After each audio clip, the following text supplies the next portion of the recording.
Hello guys, welcome to Practice Mocks YouTube channel on regulatory bodies examination. So I hope आप हमारी continuously PIB Insight series को देख रहे हो because you all know कि PIB का importance क्या है. Be it any exam, regulatory bodies, even for your banking exams, PIB अच्छे से करना is very important to score actually good marks in the general awareness section.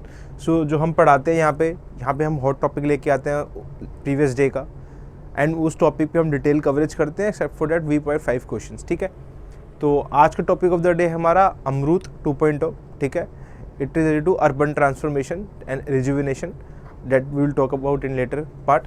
उससे पहले कल के जो मैंने 5 क्वेश्चन दिए थे उनके सोल्यूशन मैं आपको बताऊँगा आज. ठीक है, तो स्टार्ट करते हैं. ठीक है, सो whatever questions I bring here are important for your RBI exam. ठीक है, so our purpose here is not just to give you question answer or MCQs. Our purpose here is to let you know guys कि जो PIB है उसको कैसे cover करना है. ठीक है, बिकॉज जब हम हमारी मंथली कंपाइलेशन आती है PIB सूत्रा या फिर संपूर्णा, उसमें हम कैसे चीज़ें एक्सटेंसिवली कवर कर रहे हैं और वो क्यों इंपॉर्टेंट है करना. बिकॉज आपको हर चीज़ के आंसर PIB के अंदर नहीं मिलते हैं.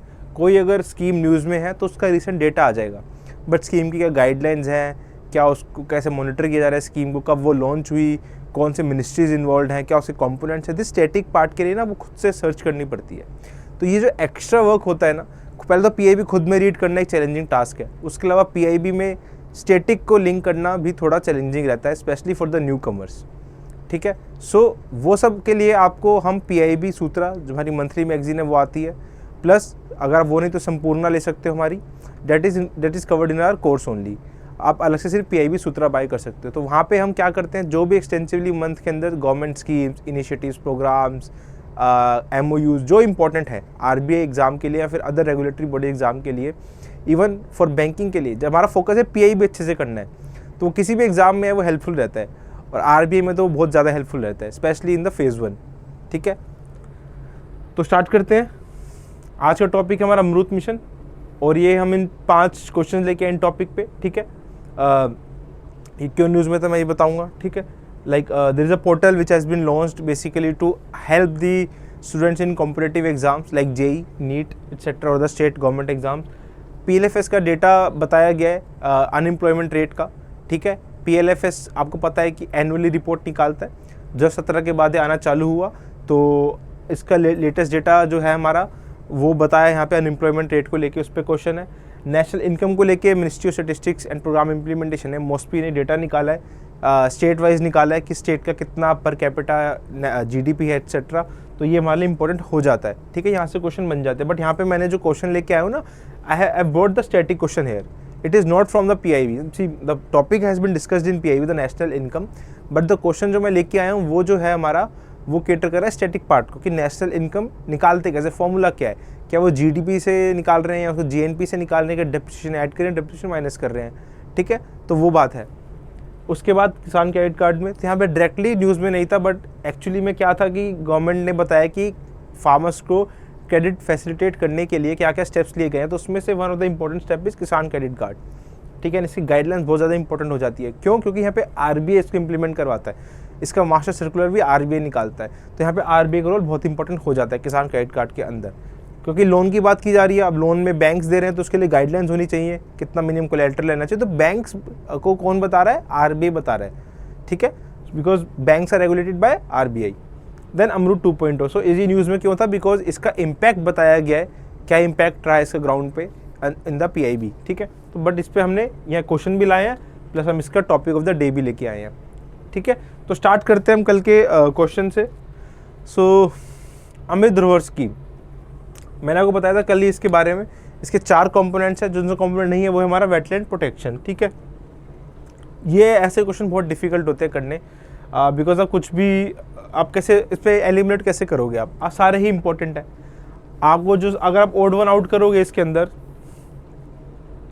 तो आप क्या कर सकते हो ओड वन आउट के अंदर? आप वेटलैंड्स कार्बन को सोच सकते हो कि अलग सा लग रहा है, आप इसको ओड वन आउट करके एग्जाम में अटेम्प्ट कर दोगे. बट ये हमारा कंपोनेंट है, तो एक्चुअल आंसर है इसका वेटलैंड प्रोटेक्शन. ठीक है, this is the correct answer कि ये जो है इसका कंपोनेंट नहीं है। तो अमृत धरोहर क्या थी? It is a scheme basically जो हमारे रामसर साइट्स है, वेटलैंड्स हैं, ठीक है, इनमें टूरिज़्म बढ़ाना है। ठीक है, टूरिज़्म कैसे बढ़ेगा? जब वो वेटलैंड कंजर्व रहेंगे, ठीक है, वो प्रोटेक्टेड रहेंगे, जब वहाँ पे लाइवलीहुड होगा।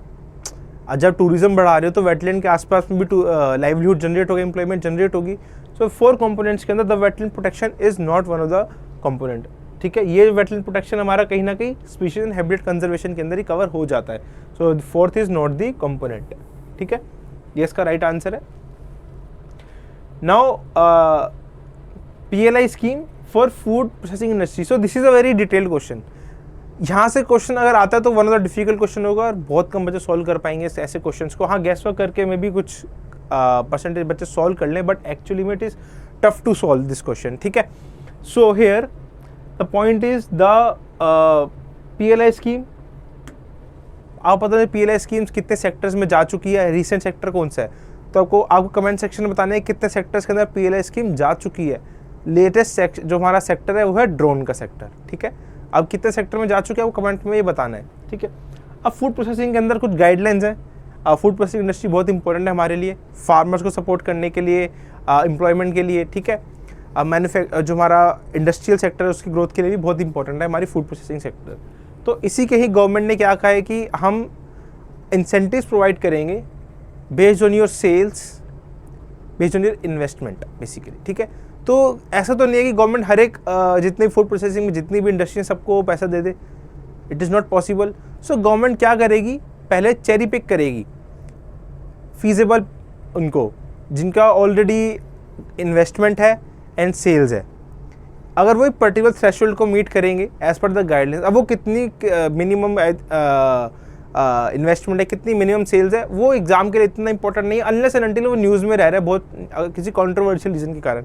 For example PLI scheme in electric vehicles के अंदर काफ़ी कंट्रोवर्शियल है, तो यहाँ पे डिटेल में क्वेश्चन आ सकता है। बट FPI में डिटेल के अंदर आना, फूड प्रोसेसिंग इंडस्ट्री में डिटेल में आना अनलेस एंड अनटिल न्यूज़ में है बहुत ज़्यादा, थोड़ा डिफिकल्ट रह जाता है। ठीक है, प्लस अभी तो एग्जाम में काफ़ी टाइम है तो इसकी डिटेल में भी जाने की जरूरत नहीं है। बस बेसिक चीज़ें याद कर लो कि यहाँ पे मैं क्या बताना चाहता हूँ कि फूड प्रोसेसिंग इंडस्ट्री के अंदर गवर्नमेंट क्या करेगी? Based on minimum sales and investment they will cherry pick the companies. ठीक है, कंपनीज को चेरी पिक करेगी, देन उनको जितनी वो सेल करेंगे, जितनी वो ग्रोथ दिखाएंगे, उतने भी उनको इंसेंटिव देगी।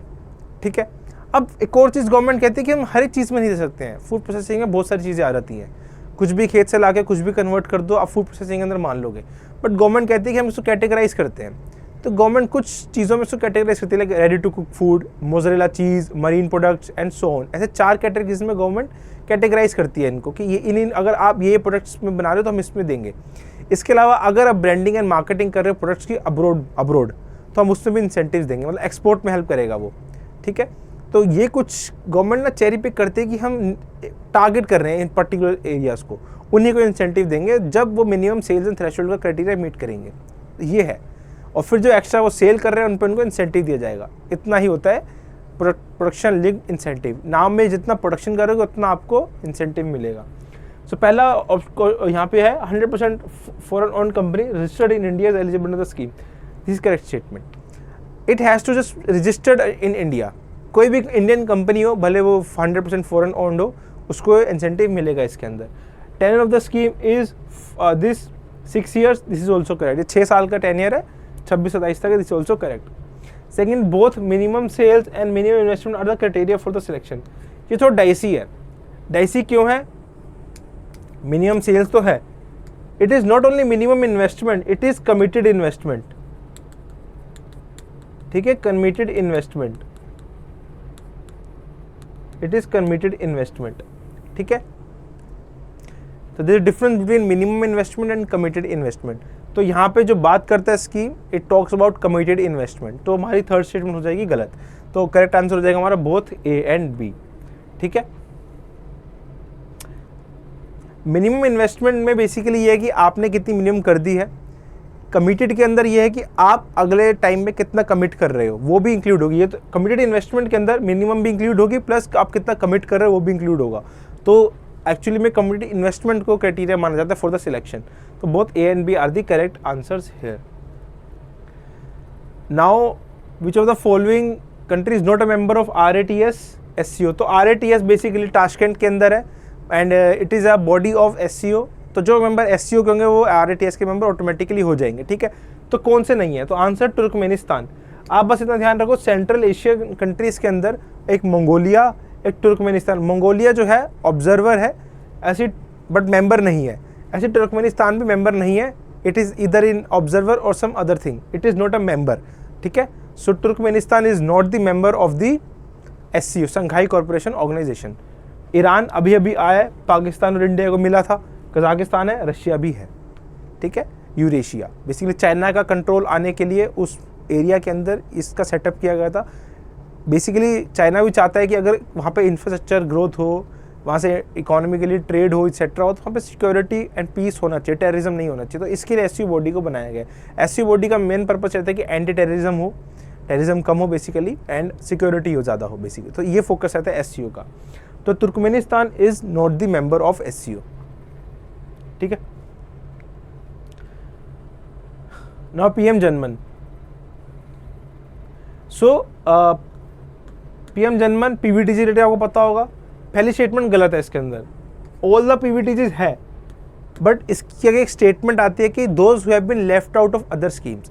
जो PVTGs बाकी स्कीम्स में कवर्ड हैं वो यहाँ पे कवर्ड नहीं होते हैं अंडर PM जनमन मिशन। यहाँ सिर्फ वही कवर होंगे जो लेफ्ट आउट है। तो all the PVTGs is like 100%, it is not the correct statement. तो पहली हमारी हो जाएगी इनकरेक्ट। अगला है आउटले 24,000 करोड़ का, ये भी सही है।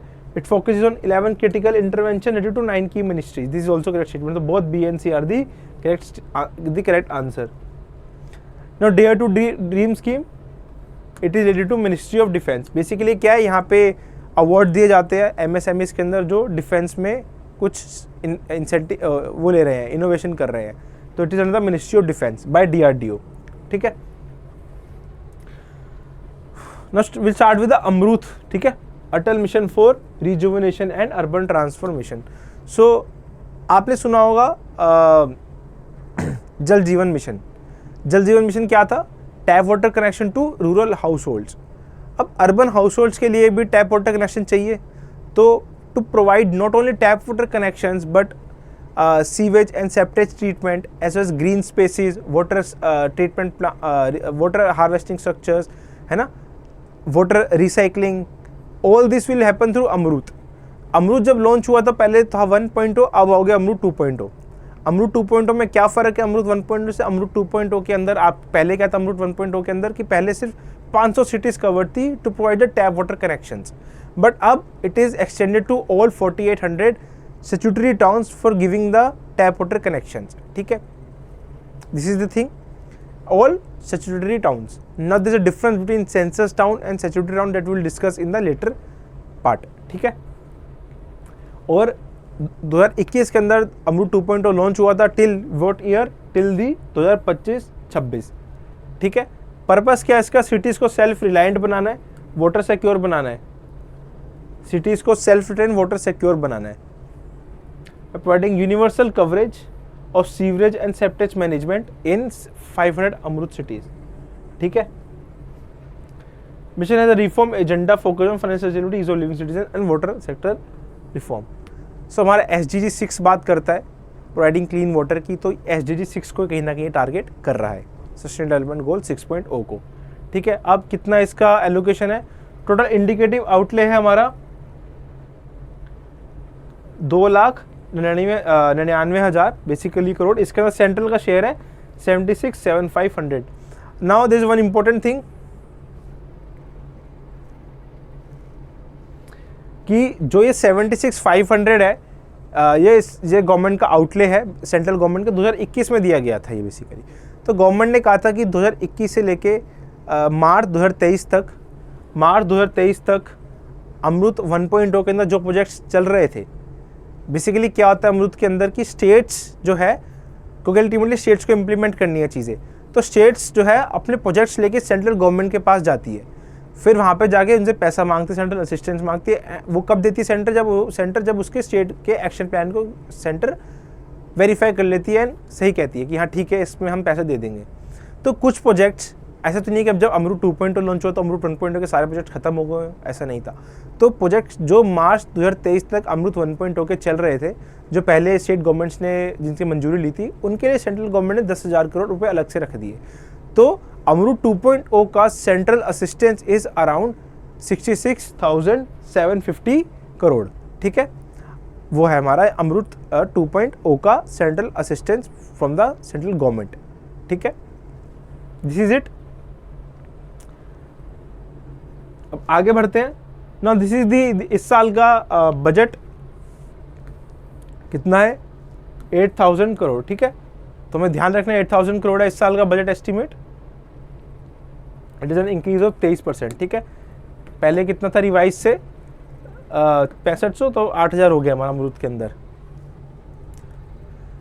अब जो मैंने बात करी, जो 66,750 करोड़ रुपए थे सेंट्रल असिस्टेंस के, वो इन 3 पार्ट्स में डिवाइडेड है। पहला है वाटर सप्लाई प्रोजेक्ट, जो हमारा टैप वाटर कनेक्शन देना है, वो सबसे ज़्यादा पैसा इसमें गया है। देन गया है हमारा sewerage and septage management projects में 27,600। उसके बाद गया है हमारा rejuvenation of water bodies and developing green spaces and park projects, ठीक है। इस पे गया है हमारा 3,900, ठीक है। अब हम बात करते हैं कि फंडिंग कैसे हो रही है। जो सेंट्रल असिस्टेंस जा रहा है अर्बन लोकल बॉडीज़ को सेंटर की तौर से, अब वो जा रहा है अर्बन बॉडीज़ को बेसिकली ट्रिकल डाउन होते हुए। तो अब ऐसा नहीं है कि हर अर्बन लोकल बॉडी को सेम पैसा जा रहा है। जिसकी पॉपुलेशन पहले तो यूटीज़ में डिवाइड है, यूटीज़ के अंदर सारा पैसा सेंट्रल गवर्नमेंट देगी अर्बन लोकल बॉडी को। It is centrally sponsored scheme. North eastern states को 90% सेंटर देगी, बाकी नॉर्थ ईस्टर्न स्टेट खुद लेंगी, एंड हिमालयन स्टेट, हिमालयन भी है यहाँ पे, ध्यान रखना। अब बात करते हैं हमारे नॉर्मल स्टेट्स की। अगर नॉर्मल स्टेट्स की 1 लाख से क्या है, कम पॉपुलेशन है, 1 लाख से कम पॉपुलेशन, तो सेंटर वहाँ पे 50% देगी। किसी की 1 लाख से 10 लाख है तो 1/3 देगी। किसी की 10 लाख से ज़्यादा है अर्बन लोकल बॉडी की पॉपुलेशन, तो 25% दिया जाएगा, except for the projects which have been taken up under PPP mode. ये एक्सेप्शन आपको ध्यान में रखनी है। पीपीपी मोड में क्या होता है, पब्लिक प्राइवेट पार्टनरशिप। यहाँ पे प्राइवेट बॉडी भी आके प्रोजेक्ट्स को इम्प्लीमेंट करती हैं, ठीक है। तो जो पीपीपी मोड में नहीं है, उनके अलावा सेंट्रल गवर्नमेंट 25% शेयर देगी इसके अंदर स्टेट्स को, प्रोजेक्ट वाइज, ठीक है। हर प्रोजेक्ट होगा, मतलब ऐसा तो नहीं है कि अब कोई सीवरेज ट्रीटमेंट का प्रोजेक्ट है, कोई वाटर सप्लाई का प्रोजेक्ट है, कोई ग्रीन स्पेस का प्रोजेक्ट है। हर प्रोजेक्ट का पैसा अलग अलग होगा, है ना। तो वो हर पैसा, अगर वो किसी लेट्स से कोई ग्रीन पार्क बनाना है, वो किसी ऐसी स्टेट के अंदर ऐसी अर्बन लोकल बॉडी के अंदर जहाँ पॉपुलेशन 10 लाख से ज़्यादा है, और वहाँ पे कोई पीपीपी मोड में प्रोजेक्ट नहीं हो रहा है, तो वहाँ पे सेंट्रल गवर्नमेंट सिर्फ 25% का हिस्सा देगी, ठीक है। तो आपको ध्यान रखनी है चीज़ें, एग्जाम में आ सकती हैं ये, ठीक है। ये तीनों के तीनों इंपॉर्टेंट है हमारे लिए, जो क्लासिफिकेशन, ठीक है। What will urban 2.0 will do? It will promote circular economy of water through development of city water balance plan, for which each city focusing on recycle, reuse of treated sewage, rejuvenation of water bodies and water conservation, ठीक है ना। It will help cities to identify scope of projects focusing on universal coverage of functional water tap connections, water source conservation, rejuvenation water bodies and wells, recycle water and rainwater harvesting projects identified in the CWBP is nothing but city water balance plan mission infrastructure to make cities water secure through circular। तो पहले जो plan बनाया जाएगा cities के अंदर, और plan के अंदर फिर प्रोजेक्ट्स आएंगे, तो वो प्रोजेक्ट्स का पैसा स्टेट जाके सेंटर से मांगेगी।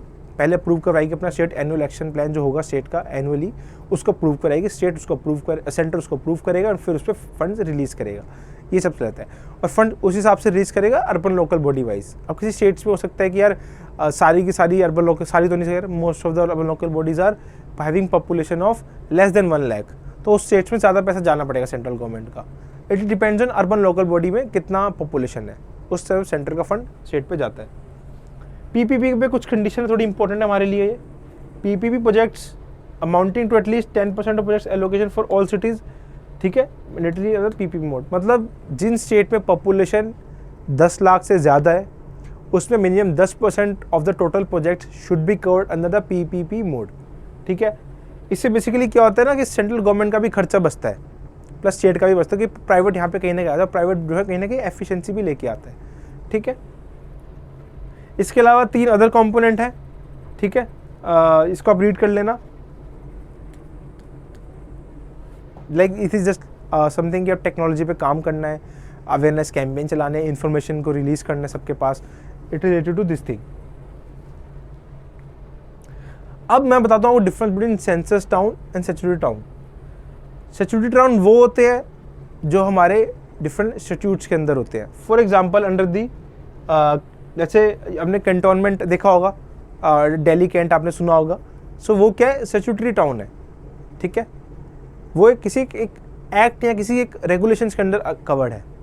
नोटिफाइड टाउन एरिया कमेटी हो गई, ठीक है ना, सारे के सारे किसी एक रेगुलेशन के थ्रू आए हैं, बने हैं। उसके अलावा सेंसस टाउन जो सेंसस के अंदर टाउन है, सेंसस जब सेंसस हो रहा था उसके अंदर टाउन को क्लासिफिकेशन किया गया, जिस बेसिस पे किया गया उसको हमने सेंसस टाउन कहा। तो ये डिफरेंस रहता है किस तरीके से सेंसस टाउन क्लासीफाई होता है। यहाँ लिखा है उसकी मिनिमम पॉपुलेशन उसकी 5000 होनी चाहिए, at least 75% of main working force engage in non agriculture activities, then population density of at least 400 persons per square kilometre.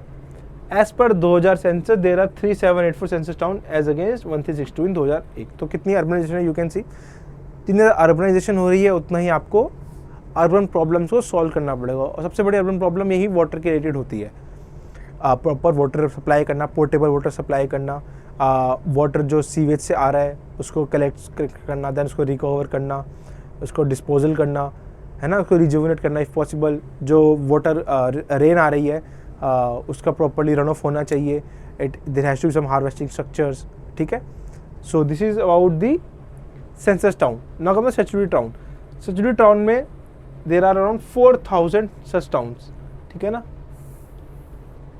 सबसे ज़्यादा कहाँ पे, तमिलनाडु में, फिर उत्तर प्रदेश है, फिर एमपी में है। ये कुछ एक फैक्ट्स आप ध्यान में रख सकते हो, ठीक है। तो जो हमारी अमरूद 2.0 है, it covers all the statutory towns, all the statutory towns, around 4000 statutory towns है, तो सबको कवर करती है। क्या अमरूद 2.0, अमरूद 1.0 सिर्फ 500 सिटीज को कवर कर रही थी। देखो जो स्टैट्यूटरी टाउन्स है इसमें जो है सिर्फ एक कंपोनेंट है हर जगह कवर कर रहा है, वो है हमारा वाटर सप्लाई प्रोजेक्ट वाला। बाकी जो कंपोनेंट्स है जो वाटर ट्रीटमेंट वाला था एंड ग्रीन स्पेसिस वाला था, वो 500 सिटीज़ के अंदर ही है, ठीक है। This is it. अब हम बात करते हैं क्वेश्चंस की। So the portal has been in news which is helping students to basically help in competitive examinations like JEE, NEET, other state level engineering and other examinations में। तो उस portal का नाम क्या है, ठीक है, ये आपको पता होना चाहिए, या पीआईबी आर्टिकल खोल के देख सकते हो। इसके अलावा annual periodic labour force survey 2022-23 की रिपोर्ट आई है। अब मैंने खाली यहाँ पे रिपोर्ट के बारे में मतलब कि फैक्ट नहीं पूछा है, जस्ट आज की बेसिकली जो पीएलएफएस सर्वे होता है उस पर कॉन्सेप्चुअल पार्ट पूछा है और बेसिकली स्टैटिक पार्ट पूछा है। तो पहले है कि सर्वे पीरियड क्या जुलाई से जून होता है या फिर अपना जो मार्च टू अप्रैल होता है वो होता है, अप्रैल टू मार्च बेसिकली। उसके अलावा अब मैंने पूछा डायनेमिक पार्ट कि डेटा जो इंडिकेट कर रहा है रिपोर्ट के अंदर कि unemployment rate has fallen down for both urban and rural areas in the PLFS survey. मतलब कि जो पहला पीएलएफएस सर्वे आया होगा उससे लेके जितनी बारी भी अभी तक सर्वे आए हैं हमेशा ही अनएम्प्लॉयमेंट रेट कम हुआ है, बोथ अर्बन एंड रूरल। और फिर मैंने पूछा अनएम्प्लॉयमेंट रेट जो एस्टिमेट किया जा रहा है किस एज के अबव के एम्प्लॉयड पर्सन के लिए किया जा रहा है, क्या वो 15 है या 14 है या 18 है या 16 है या 21 है 20 है, क्या है, ये इस पर क्वेश्चन है, ठीक है। इस पर आपको आंसर करना है। अब अगला था, since it was in news because MoSPI यानी ministry of statistics and programme implementation ने एक डेटा निकाला नेशनल इनकम के ऊपर, state and plus also state की पर कैपिटल जीडीपी भी निकाली है बेसिकली। तो उस पर डेटा आया था अभी, तो मैंने क्या किया उस पर आपको डायनेमिक पूछने के बजाय I asked you the factual question कि एक्चुअली में नेट नेशनल इनकम और नेशनल इनकम क्या होता है। So this is difference between gross national income and net national income. जो हम नेशनल इनकम बात करते हैं it is about the net national income not the gross national income. तो बेसिकली नेट नेशनल इनकम क्या है आपको ये बताना है इसमें से। फिर मैंने केसीसी पे पूछा है, बहुत इंपॉर्टेंट है एग्जाम के लिए, वेरी गुड चांस कि यहाँ से क्वेश्चन आए, आरबीआई या फिर दोनों शिफ्ट में कभी ना क्वेश्चन आया भी चुका होगा इससे पहले केसीसी पे। It is not something quite unique but important है हमारे लिए क्योंकि आरबीआई का यहाँ पे बहुत बड़ा रोल रहता है। So not only for the phase 1 और फेज़ 2 के लिए भी हमारे लिए इंपॉर्टेंट हो जाता है ये किसान क्रेडिट कार्ड। तो अगेन थोड़ा डायनेमिक है, तो आपको इसको करना है सॉल्व। PIB के लिंक से आपको हो सकता है हो जाए, अदरवाइज आपको गूगल करके इसको करना पड़ जाए मे बी, ठीक है। अब अमरूद पे मैंने पूछा है, तो जो अब ये तो आई थिंक जो मैंने पढ़ाया है उसके बेसिस पे आप कर सकते हो। चलो इसको मैं यही सॉल्व करा देता हूँ क्योंकि हमने पढ़ा दिया है इस पर। तो पहला question, urban local would have more than 1 lakh population, 1/3 of the project fund by the centre. This is the correct statement. It is applicable for the 25-26। This is also correct statement. This is incorrect. Tap connection in 4,000 around 4,000 statutory towns to all statutory towns, ठीक है। so this is incorrect, तो both A and B यहाँ पे correct answer हो जाएगा, ठीक है। So here are the PIB links. ये तो मैंने करा दिया, बट इसको आगे रीड कर लेना अमरूद 2.0 को, ठीक है। बाकी पहले वाले भी आप रीड करना, बहुत इंपॉर्टेंट है, specially the national income and PLFS का डेटा। आप जब जाओगे इस लिंक पे तो आप वहाँ पे डेटा को भी नोट डाउन कर लेना, ठीक है। बस ठीक है, तो ये हमारे लिए इंपॉर्टेंट था आज के लिए। अब देखो क्या होता है कि PIB में न्यूज़ आ रही है, अब फॉर एग्जांपल यहाँ पे अमरूद 2.0 पे आई है, तो जब आप ये स्कीम खोलोगे ना तो आपको ये इन्फॉर्मेशन जो मैंने पढ़ाई है, the information like this information, you won't get this information there in the PIB। इसके लिए आपको इधर उसकी वेबसाइट खोलनी पड़ेगी, गाइडलाइंस में जाके डिटेल में पढ़ना पड़ेगा, फिर आपको ये आइडिया होगा, ठीक है। तो इसलिए ही हमारा जो PIB सूत्र है आपका काम आसान कर देता है। तो उसको आप एक बार पढ़ के देख सकते हो PIB सूत्र कैसा है, फिर हमें रिव्यू दे सकते हो, ठीक है। अदरवाइज आप ट्राई करना खुद से भी सॉल्व कर दो, कोई इतने टफ क्वेश्चन नहीं है वैसे, तो खोलना लिंक्स को एंड सॉल्व करना, ठीक है। So thank you very much.